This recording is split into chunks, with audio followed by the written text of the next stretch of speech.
Hello दोस्तों एवं मेरे प्यारे छात्रों, आप सभी को हिंदकृत सागर में स्वागत है। आज मैं संस्कृत में जो पत्र लेकर आया हूँ, इस पत्र के माध्यम से हम लोग अनेक प्रकार के पत्र को लिखना सीखेंगे। जैसे यहाँ पर दिया गया है, नामांकन पत्र में पिता का नाम सुधरवाने हेतु प्रधानाध्यापक को संस्कृत में आवेदन पत्र लिखे। यहाँ पर नामांकन पत्र में पिता का नाम हो, माता का नाम हो या गांव का नाम हो या अन्य नाम हो, कोई भी चीज़ गलत हो गया है उसे सुधरवाने हेतु प्रधानाध्यापक को पत्र लिखना है, या कोई भी प्रमाण पत्र हो, सभी में आप इसको लिख सकते हैं। इसलिए आप लोग वीडियो के अंत तक बने रहें, क्योंकि वीडियो के अंत में इस पत्र का हिंदी में रूपांतरित किया गया है और इन पत्रों में जितने भी संस्कृत के जो शब्द दिए गए हैं सभी का शब्दार्थ भी दिया गया है, ताकि आप सभी को पढ़ने में, लिखने में, समझने में और याद करने में किसी भी प्रकार का कोई भी दिक्कत नहीं होगा।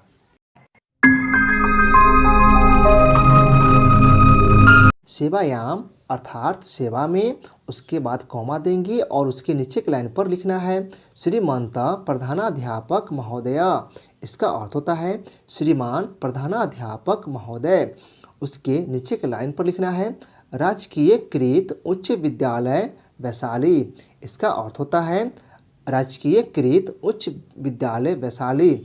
और यहाँ पर आप सभी को ध्यान देना है, यहाँ पे जो विद्यालय के नाम लिखा गया है यह हमारे विद्यालय के नाम है। इस विद्यालय को बदलकर आप लोग अपने विद्यालय के नाम को लिखेंगे। समझ गए? यहाँ पर अपने विद्यालय के नाम को लिखना है। उसके बाद नीचे से लिखेंगे विषय पितु नाम सुधारार्थम आवेदन पत्रम। इसका अर्थ होता है पिता का नाम सुधरवाने के लिए आवेदन पत्र। समझ गए? और यहाँ पर ध्यान देना है, पिता का नाम सुधरवाना है इसलिए लिखे हैं पितु। अगर माता का नाम सुधरवाना होगा तो यहाँ पर लिखेंगे मातु। समझ गए? और इसी प्रकार से यहाँ पे अन्य चीज़ को भी सुधरवाना होगा तो उसका नाम यहाँ पर लिख देंगे। उसके बाद ध्यान देना है, उसके नीचे की लाइन पर लिखना है महाशय। इसका अर्थ होता है महाशय। उसके बाद कॉमा देंगे और इसके नीचे की लाइन पर लिखना है सविनयम निवेदनम अस्ति यत्। इसका अर्थ होता है सविनय निवेदन है कि अहम भवतां विद्यालयस्य 10वीं कक्षायां पठामि। इसका अर्थ होता है मैं आपके विद्यालय के 10वीं कक्षा में पढ़ता हूँ या पढ़ती हूँ। इसके बाद लिखना है आगामी मासे परीक्षा भविष्यति। इसका अर्थ होता है कि अगले मास अर्थात अगले महीना परीक्षा होने वाला है, यानी मेरा परीक्षा जो है वो अगले महीना होने वाला है। किंतु नामांकन पत्रे पितु नाम अशुद्धम अस्ति। इसका अर्थ होता है लेकिन नामांकन पत्र में पिता का नाम अशुद्ध है। समझ गए? नामांकन पत्र में क्या है? पिता का नाम अशुद्ध है।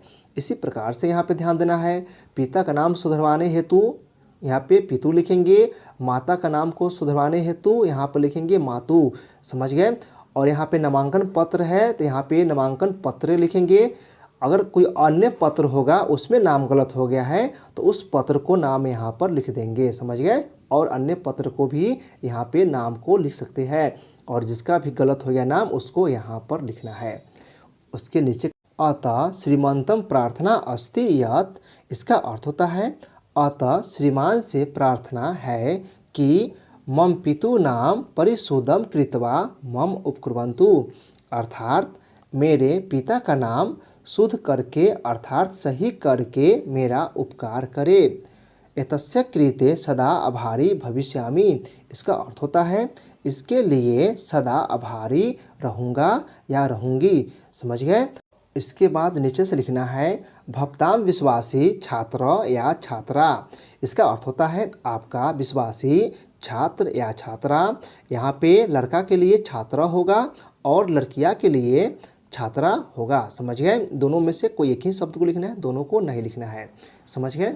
पर आप सभी को ध्यान देना है, यहाँ पर अपने विद्यालय के नाम को लिखना है।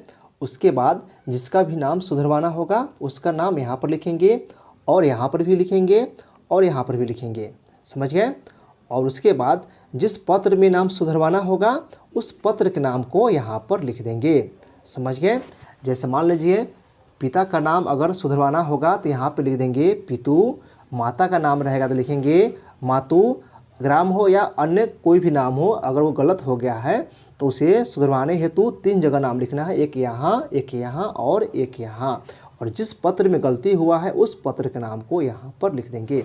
समझ गए। उसके बाद यहाँ पे छात्र और छात्रा कोई एक शब्द को अपने अनुसार इसमें लिखेंगे।